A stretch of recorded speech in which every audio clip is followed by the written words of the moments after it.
Yes, Kenya.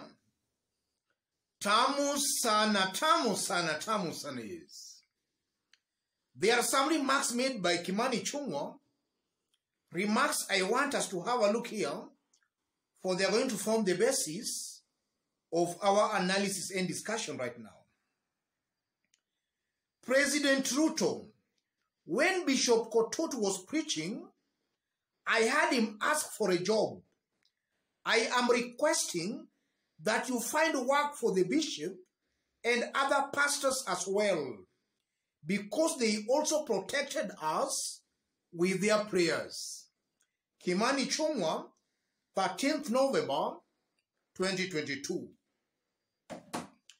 In this video, as usual, I want us to dissect those remarks, and I'll just explain why I believe those remarks have badly backfired and exposed the kind of a relationship that has always existed between William Ruto and the men of God, the pastors and the bishops.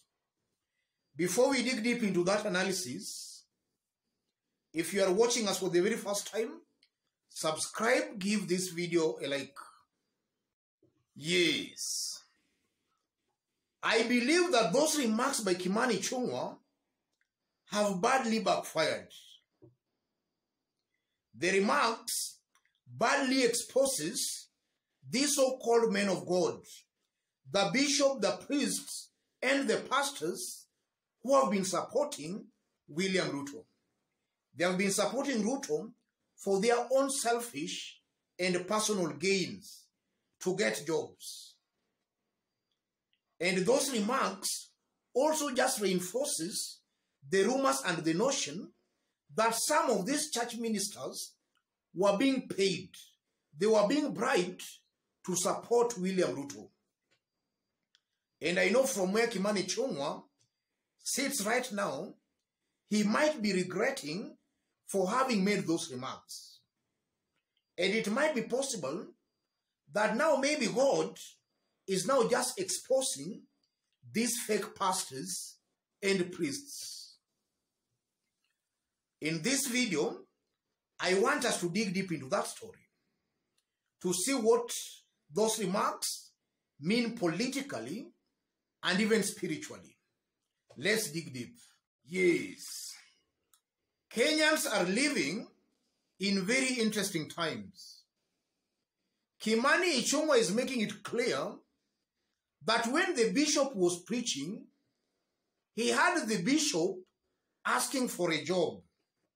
So, which kind of preaching was that? Was he preaching or asking for a job? And let's assume he was preaching. Could he be preaching something against the president, the same person he was to ask a job from? The answer is a very big no. His intent already, the intention of the bishop, even before he started that so-called preaching, was to ask for a job from the president. So it's clear that even the preaching itself was designed in a way that it could not annoy or anger the president. It was a preaching that was meant to massage the ego of the president for the bishop to get a job. And this is why I call some of these bishops fake bishops, false bishops. They are not serving God, but serving the interest of men, the so-called end-time preachers. And it's good that maybe God has started exposing and revealing some of these fake priests and bishops. This Bishop Kotut, in my honest opinion, is not a man of God. This is a person serving the interest of men. And I'm saying that again because I believe serving God should be a calling. It should be a calling. It should not be as an afterthought having failed to get a job. It's clear that if this bishop can get that job, he might even stop that preaching altogether. So he's just a preacher because he lacks a job. This is not a man of God. This is a fake one. And that expose also now just brings to rest this aspect.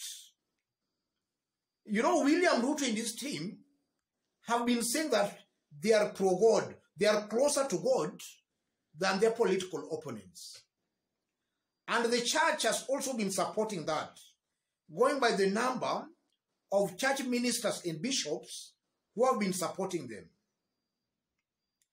These remarks by Kimani Ichung'wa just exposes the exact things, or rather exposes what has been happening behind the scenes. These church ministers most likely were being bribed to support Ruto and his team, or most likely they were supporting William Ruto and his team for other interests and gains. It's not that maybe Ruto and his team were close to God or loved God. Ruto and his team were giving them handouts, tokens. And I'm saying that because looking on how William Ruto was campaigning, he was giving these people money. And now you can see the influence of money on the church. Money has compromised these so-called men of God. And also from that expose, or those remarks by Kimani Ichung'wa, Kimani Ichung'wa just exposes that indeed his team, William Ruto's team, has successfully destroyed the church. So if there is a person or a group of people who have really destroyed our churches, that's William Ruto's team and that group of his. They took money to the church. They bribed the so-called men of God. The men of God stopped worshiping God and started worshiping men.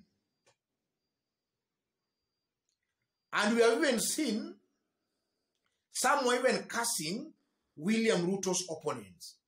And some were even predicting death on William Ruto's opponents. That this one will die before the elections. Interestingly, they died before that elections, or rather before the election.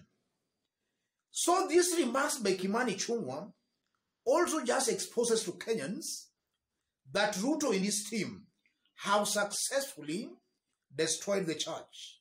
The church is no longer the voice of reason. The church is no longer the epitome of morality. The church is in bed with the politicians.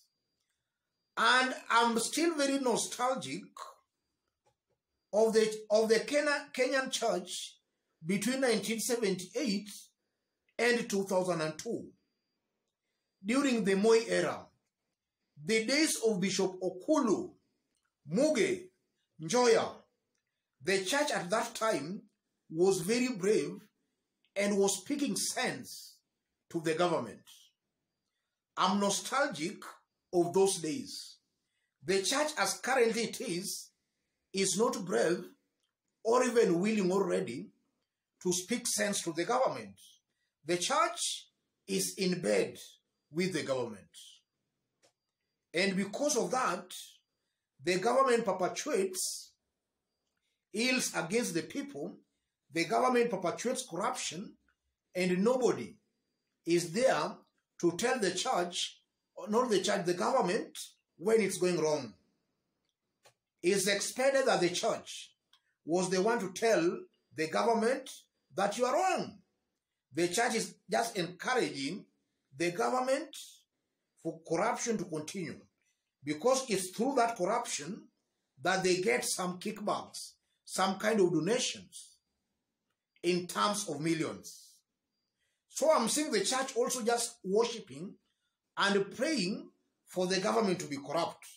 Because when the government is corrupt, they get some donations and tokens in terms of millions. Let me stop it there, ladies and gentlemen.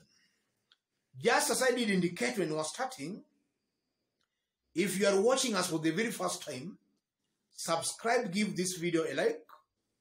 And to our fans and subscribers here, I'm very much humble, very grateful for the kind of support you are giving me here.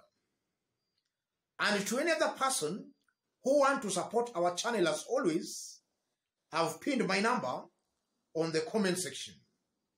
Contact me through the number or feel free to channel your support or your donation.